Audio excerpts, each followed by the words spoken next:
And hello, and welcome to this presentation for the Alliance of Independent Authors Fringe event. How to use podcasting to grow your indie author business. Now, I am Tim Lewis, and I'm the host of the Begin Self-Publishing podcast.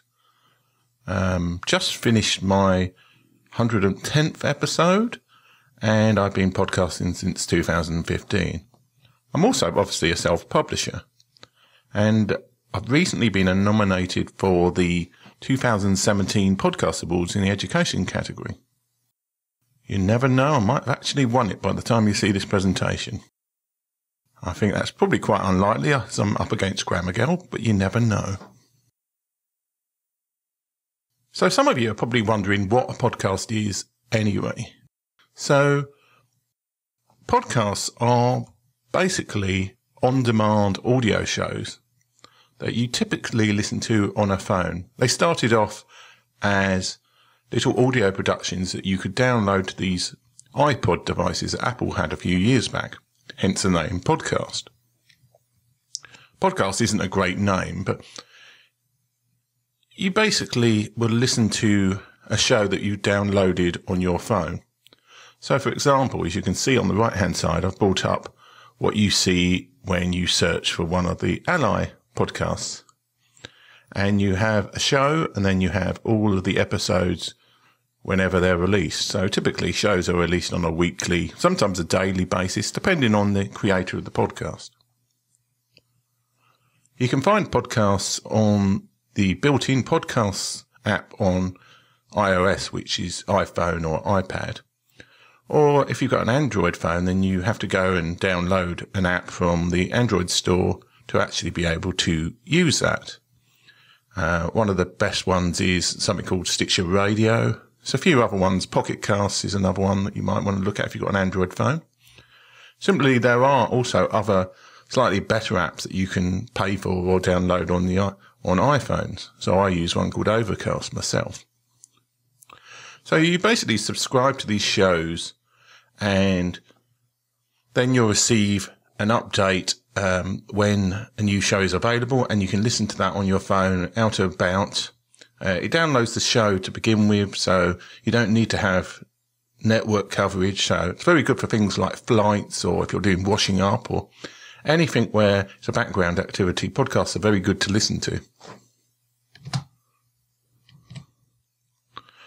So the next question is, who can launch a podcast? Well, it's more or less exactly the same kind of concept as with indie self-publishing. Really, anybody can launch a podcast, and I'm sure that some people would say that anybody has launched a podcast. There are some truly terrible ones out there, just like there are some truly terrible indie books out there. But on the whole, most podcasts are quite a good standard, and you can find an awful lot of niche podcasts about particular subjects. Apple is the big dog in the podcasting world in the same way that Amazon is the big dog in the self-publishing world. There are other services out there, but Apple are probably even more dominant in podcasting than Amazon are in self-publishing. So the way that a podcast works from a technical perspective, and you don't necessarily need to know this too much to actually launch a podcast, is that there is a file that you have somewhere available on the internet, and that file lists all of the episodes that you've got for your podcast. So it'll point to where they can download the audio file, which is basically an MP3 file of the show, and that is called an RSS feed. So it sounds like it's a very sort of interesting concept, but really an RSS feed is just a list of locations of episodes of your podcast. The whole RSS thing stands for a really simple syndication, and they use it, you might have seen it with blogs as well. It's basically just a list of articles. So when you want to publish a podcast onto the Apple podcast app, you have to log into Apple and give it the location of your RSS feed. So in general, you're better off to use a dedicated podcast hosting company like Libsyn, rather than trying to store the audio files on your own server. But you should never ever be trying to host your audio files on your own web server, simply because the actual media capacity of downloading audio files, especially when you have a new episode, means that most web service hosts will throw you off their network if you try and host a podcast with any kind of traffic whatsoever onto just a normal WordPress site. So you're better off to be hosting those audio files, which is basically just means putting your MP3 file somewhere where it is available to be downloaded. So as I said before, podcasting is the radio equivalent of self-publishing. And similarly to the Amazon marketplace, the Apple podcasting marketplace has the big companies who are basically the old radio companies. So NPR, the BBC, CBC, whatever country you're in, chances are there'll be an awful lot of commercial radio shows that are repurposed as podcast episodes. And those shows usually have several people working for hours in a recording studio with a whole team of editors and sound effects people. And you can notice the difference between that and two people in a shed talking into a microphone, which you may have heard in some of the podcasts. But actually, again, as with indie publishing, most people are somewhere in between those two levels. And you can actually get a very, very long way to becoming close to the more radio format show with a reasonably small amount of equipment. And certainly with the right preparation and trying to avoid some of the mistakes, it's actually surprisingly easy to get good audio quality. The other thing that's slightly similar to indie podcasting is that there are a lot of huge indie podcasters who are independent people who are having really big success on the platform. For example, Dan Carlin, who is a former radio host, I believe, his Hardcore History podcast, which is an independently produced one, had 20 million downloads for his show in January. His show is very strange in that he does like multiple hour, almost audiobook quality history monologues. And he only releases an episode every 6 months or so. But even so, that is the kind of level that the really, really big shows get. So I think it's only wise to say the negatives first. Now, a lot of people will just skip this slide when they're talking about podcasting and tell you what a great idea it is and why you should start a podcast. But there are actually, in my experience, quite a few good reasons why you shouldn't launch a podcast. Or at least these are reasons why you shouldn't think about launching a podcast. So whatever anybody says, podcasting is generally a terrible way to build up a following. Unless you've got a following on an existing platform, you are not going to get that many listeners for your podcast when it starts. So we talked about Dan Carlin's 20 million downloads a month for a show. And that seems like, oh, great, I might get that in my first month. Well, unless you're very lucky or very skilled at marketing, or you've already got 20 million people reading your blog, you're most certainly not going to get 20 million downloads a month. The average figure from Libsyn, who are basically the biggest podcasting hosting company, is that in the month after you first publish a show, the average median, that is the show with 50% of the downloads below it and 50% above it, the average number of downloads is about 250. It varies up and down from about 220 to 260, depending on the time of year and how many podcasts there are. But this is basically the average number of downloads that your show will have. And most beginning podcasts, including mine, you will start off with hardly any downloads at all. Again, this is affected by what existing audience you have. But if you have no audience at all, and you're a new author, then podcasting isn't a great way to build a following in the short term. It's also actually quite a lot of work to produce a podcast, because you've got to edit the audio files, you've got to record the show in the first place, you've got to pay for hosting costs, and If you've got guests, you need to book them in and you need to arrange it. And yeah, I mean, it's also a lot of time to actually produce it, because you almost have to produce a blog post as well a lot of the time, depending on what you do. And of course, the old buy my books policy, but that doesn't really work anywhere. So if you just have a podcast that is an enormous advert for your book, you're not going to get any sales from that. In fact, you probably won't get any downloads at all. So that approach, just like with blogging or any kind of social media thing, if you're just only telling people to buy your books, then you're not likely to be that successful. So let's get on to the happy side of things. Why should you consider launching a podcast? Well, as I've discussed, and this is certainly the case with Ally, which is why Ally has launched so many podcasts recently, is if you have a community already, then the connection you get with your audience if they listen to your podcast will be so much more in-depth. If you're listening to my voice now, how much more connected do you feel to me than it would be if I would just put the slides up and there was no voice whatsoever? Sure, people can find blogs easier because SEO is much more advanced and blogs are easier to consume in some ways than a podcast. But on the other hand, podcasting, the connection you have with people, it seems even strange in that many ways it's even more of a connection than you get with video. I've never really ever seen a medium where you make such a connection with people on a personal level as with podcasting. Now, for non-fiction, it gives you the opportunity to have credibility in that area. So let's say you were writing, say, a non-fiction book about fly fishing. So there may not be any podcasts about fly fishing or the particular kind of fly fishing that you do. So maybe it's like rivers in South Scotland is where you've got your book about fly fishing. Then by starting the show, you can always tell people, oh, I'm the host of the South Scotland fly fishing podcast.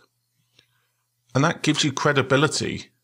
Now, obviously, having a book on it as well gives you credibility. And it gives you a way to basically start interviewing people and talking to people.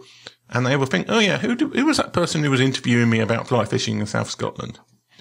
And you get a credibility from having a podcast. This comes on to the other point that if you have an interview show, then it gives you a great way to make connections with other authors or people in your field of expertise.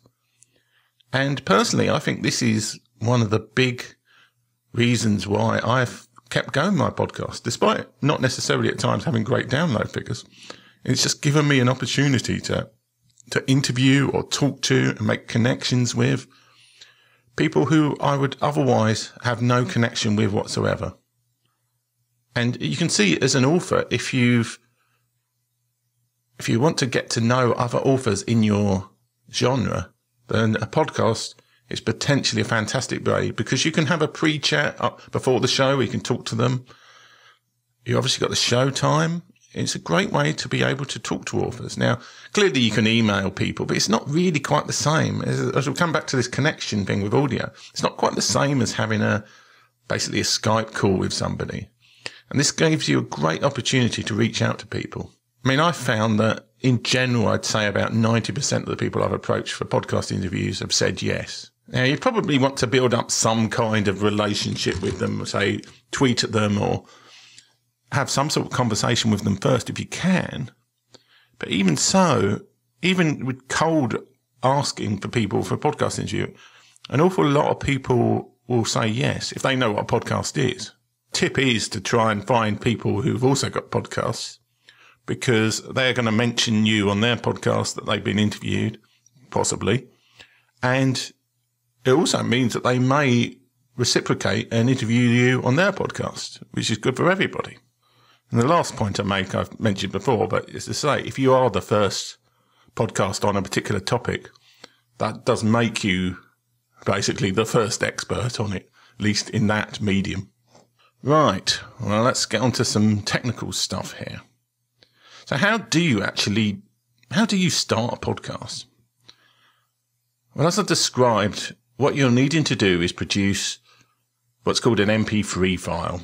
So that's basically just a file which is a recording of anywhere between, say, 5 to 2 hours of audio. As I say, Dan Carlin's shows, he's done up to 6 hours, but the normal length of a podcast is somewhere between 20 minutes and an hour and 10. Though, like with anything, you can do as long or short podcasts as you like. Generally speaking, I think the length of the podcast should be related to how often you do it. So I wouldn't suggest doing an hourly podcast every day. And similarly, if you're going to do a podcast every 3 months, then you may want to make it a longer format show. But like with anything, there are no particular set and fast rules for this. So in terms of what you need for equipment, you could quite happily just record a podcast with your laptop using the built-in mic. The only trouble is that actually most of the built-in mics in laptops are terrible. So we shouldn't start using a laptop mic for a podcast because it will sound terrible. So at the very minimum, you need what is called a USB mic. Now, this can be as simple as one of these sort of headset things that you can buy, something like a Plantronics one. Though those themselves have issues. But if you're just going to be doing very simple interview-based shows using Skype, so you're not talking to somebody in person, then one of them can be just about usable for using for a podcast. Generally speaking, though, you probably want a separate set of headphones, which can be just something that plug into your computer, like one of those Apple ones, or just a normal set of headphones will do if you're doing an interview, and a USB mic, which is a mic that you just plugs into one of the USB sockets in your computer. I've shown in here in the middle a little illustration of what a USB connector looks like. If you've ever used any kind of components on your computer, you will have plugged in a USB connector into a USB port. It's become the standard now for modern computers. Now, there are some great cheap microphones which are both USB and XLR. Now, XLR is like an audio connector for a microphone. And this is what people use for professional things, like if you're doing music recording or things like that, they use this 3-pin XLR connector.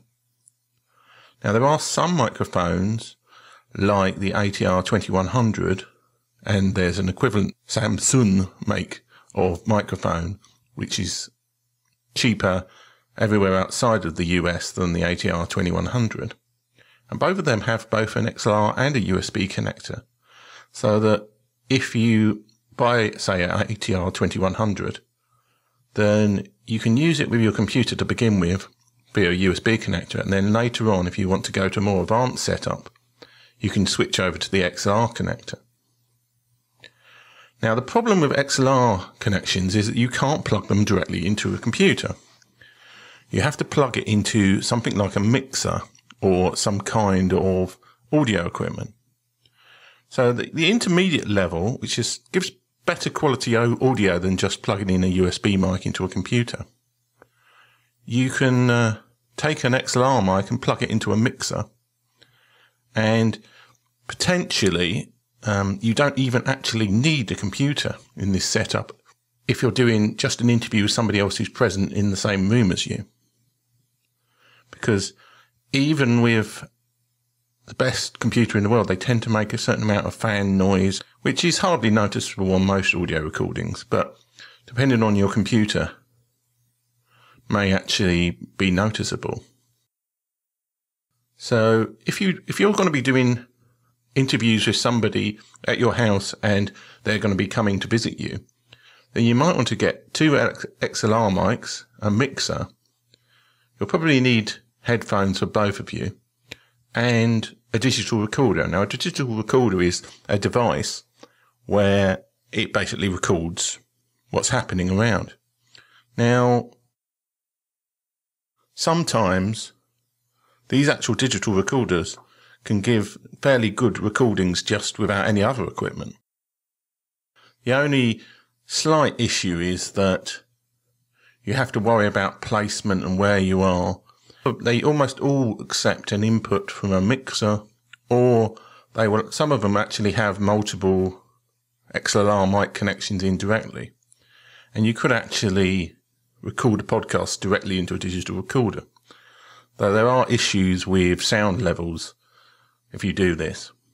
So the whole advanced area of podcasting is somewhere where you really do need to follow tutorials, because if you're like me, you can start getting into audio equipment and then you discover the fatal fact that virtually all audio cables seem to be totally different. So even though there's an XLR connector, there might be a strange connector called like a TS or TRS at the other end of the connection. And then you will almost invariably buy the wrong connector.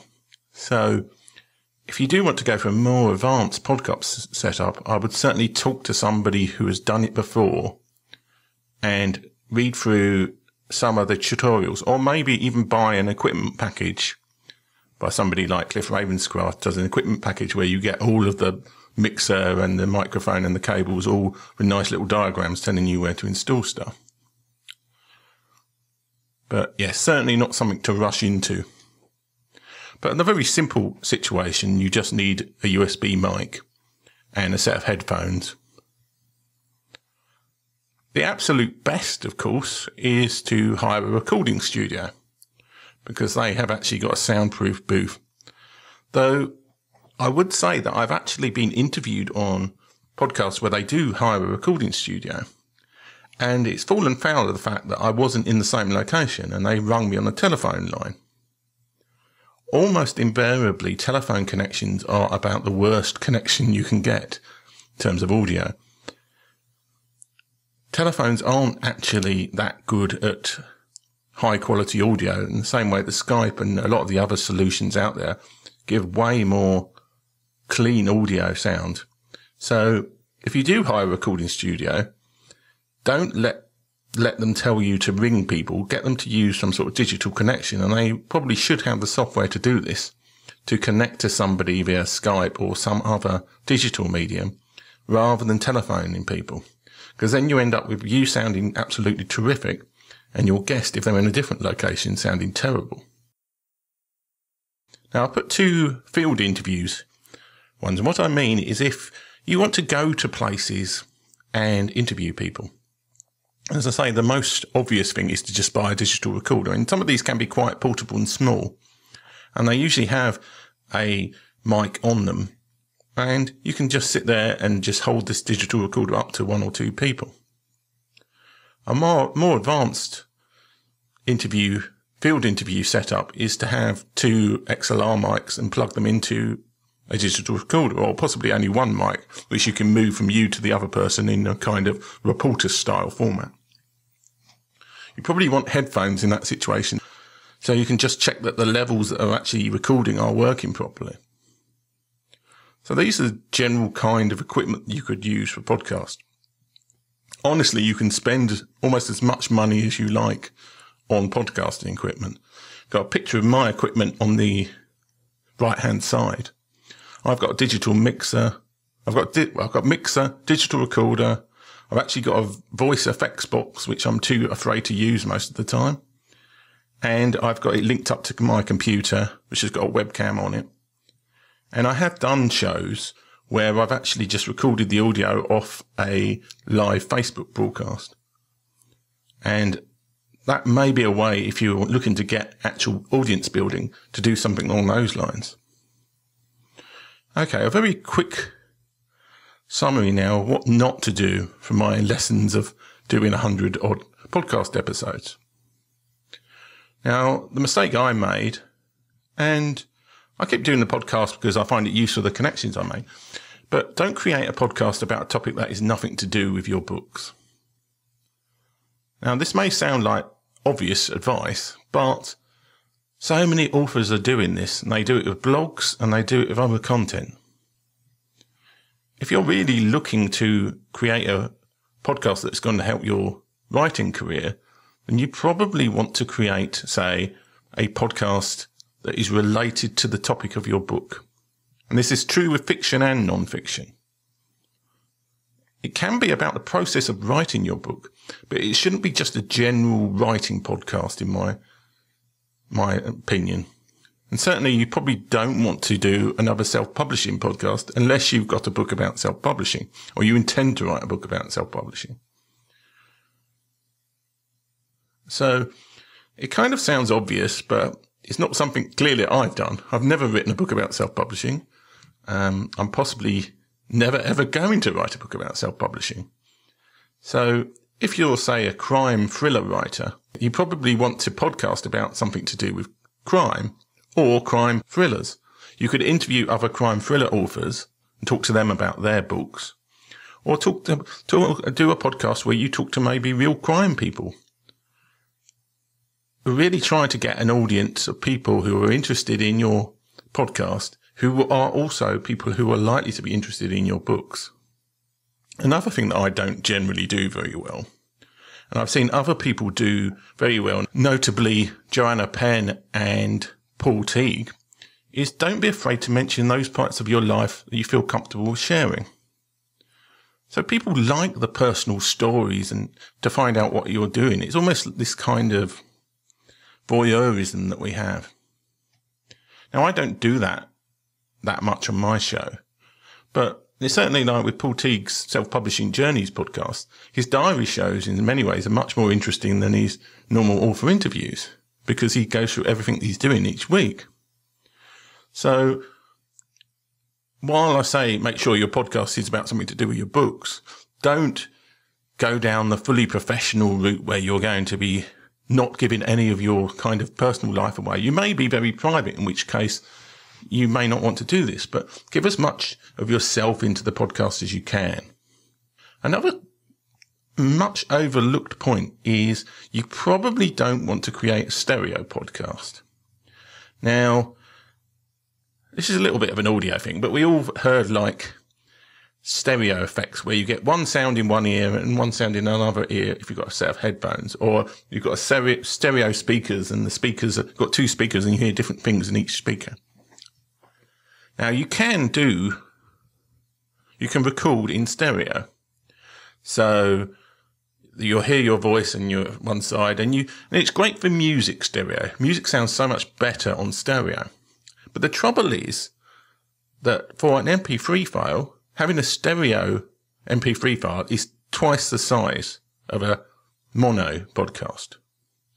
So this causes a problem for places where there are low or poor internet speeds. And let's say you're trying to go for a global audience. As people download podcasts, you don't want your podcast to be the one that takes 3 times as long to download as everybody else's. So I would suggest going for mono podcasts where you've just got one channel. I mean, the introductory music will sound worse, but ultimately I think it's worth it in terms of having a smaller show to download. Another thing that you probably want to avoid is having an explicit show. This means one with swearing in it. Now, I've got nothing against swearing, and I'm not saying this to make any kind of moral point, but iTunes does ban shows from being available in particular iTunes stores if they contain swearing, and they're flagged as such. Now, the very worst thing is to have an explicit show and not tag it as explicit on iTunes, because then you'll probably get your show thrown off iTunes and be banned. So you don't want to do that, but if possible, keep all swearing out of your podcast. And you just bleep people if you need to. Another great podcast failure is people playing copyrighted music. So even though you might like We Are the Champions by Queen, don't play it in your podcast, because you will be opening yourself up to being sued to have no money whatsoever. Now, there's an awful lot of podcasts that totally ignore this rule. But the trouble is that if you suddenly have success with your podcast for some reason, you don't want to end up being sued by record companies because you haven't purchased your own music. Or I think YouTube has a collection of music that you can use. And there are companies like Jewel Beat and Music Radio Creative who you can buy music off to use as your introductory music on the show. The next, what not to do, is to go to a hosting company that isn't established or has potential financial issues. Now, the company I'm thinking of here is SoundCloud. A lot of these companies offering free and cheap hosting of podcasts are venture capital funded and they're running out of money. I mean, SoundCloud had almost gone bankrupt several times in the last few months. And while SoundCloud will probably continue to be funded, the podcasting side of SoundCloud is so small and so loss-making that it's extremely likely at some point they're going to abandon all the podcasters. So that's why I wouldn't recommend going to SoundCloud unless you're doing a very, very short-run podcast where you're not bothered if your show just disappears in a couple of months' time. Another one is something that you hear a lot about, and it's not necessarily with the release of iOS 11, which is the newest one where they've changed the podcast app a little. Not quite as big an issue as it was before, but a lot of people obsess about ratings and reviews for their shows, and also something called New and Noteworthy. New and Noteworthy is an Apple chart where they show podcasts that have been new or noteworthy. And there was all of this idea that if you got your show into New and Noteworthy, you get so many hundred downloads. But basically what seems to be the case is that hardly anybody ever looks at the New and Noteworthy chart. And I've got my show into New and Noteworthy, and I saw hardly any increase in downloads whatsoever. But you'll hear advice that's a little bit old from a few years ago where people go on about getting into New and Noteworthy. So don't worry about that whatsoever. And similarly with reviews, for podcasting, hardly anybody looks at podcast reviews. It's not like books. It's not formatted the same way as Amazon, where reviews are extremely important. And people do read the reviews on Amazon. But you've got to remember that podcasts are free. You can listen to a little bit of it if you want to. And generally, most people tend to find podcasts through word of mouth or through other advertising, and they don't look at the reviews. I mean, obviously, you don't want to end up with just free one-star reviews, but honestly, reviews for podcasting are possibly one of the biggest waste of time things to worry about in the whole podcasting area. And not many people will say this, but it's just not worth concentrating on ratings and reviews. Okay, so we talked about what not to do. What should you be doing? Well, as I said, if you're interested in the idea of building an audience, then you can kind of do that with a podcast, but you have to combine it with something else. And I would say the best way to do this would be to have a Facebook Live show where you record the audio of it and then that audio becomes the podcast. There are some things that you do need to bear in mind if you do this, though. Firstly, don't shout out too much to people who watch live on your show, or edit those bits out when you actually release the audio.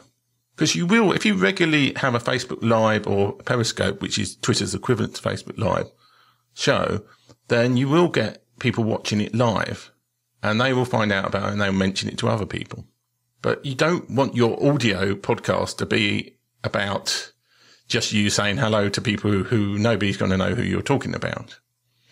And similarly, if you do anything visual on the video side of a Facebook Live or a Periscope, then either describe what you're doing or cut it out of the podcast. The next thing I've said is to set up checklists of what you should do and how to promote your show. I'm just going to pause here for a second and then bring up So by the magical world of video editing, I've now got my edit podcast audio list. Now, I don't actually use this anymore because I outsource my podcast editing. Saves me a lot of time, but obviously costs more than doing it myself. But you almost certainly want to create this kind of checklist of things so that you can guarantee that you're going to do it, because it's very hard to remember. Certainly with podcast editing, and also with things like show promotion, exactly what you need to do. So as you're going through, write a little checklist and keep it on something like Trello, or if you like pen and paper, just keep pen and paper and photocopy some sheets of your checklist. There's all sorts of ways of doing this, but I would suggest having a checklist. So I'm now going to magically go back. So we talked about creating the checklist, and yes, expect the first few episodes to be terrible. This is kind of true with any activity.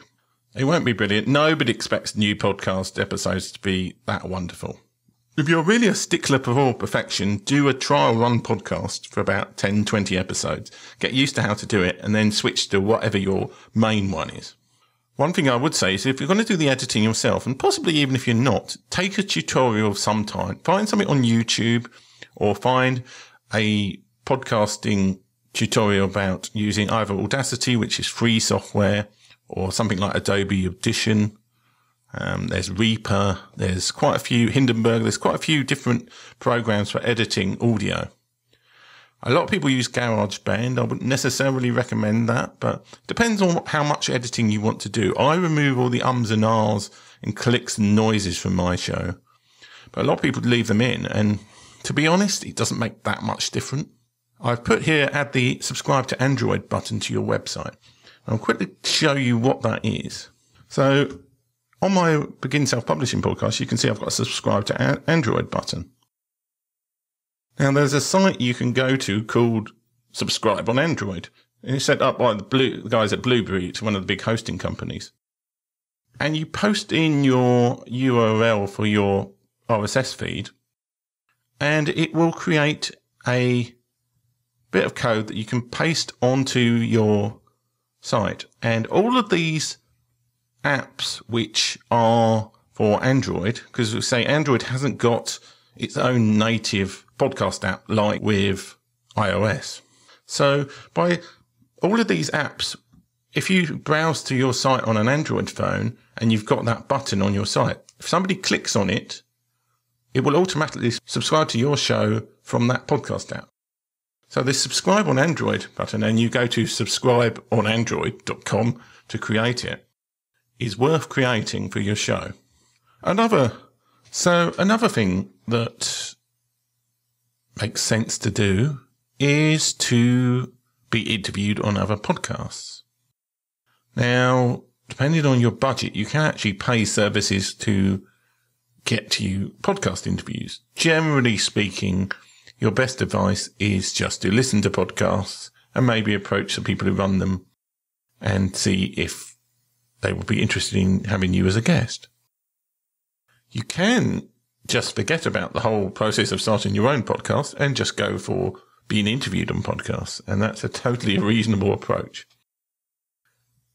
But yes, any chance you have to do podcast interviews exposes you to everybody into that particular podcast's audience.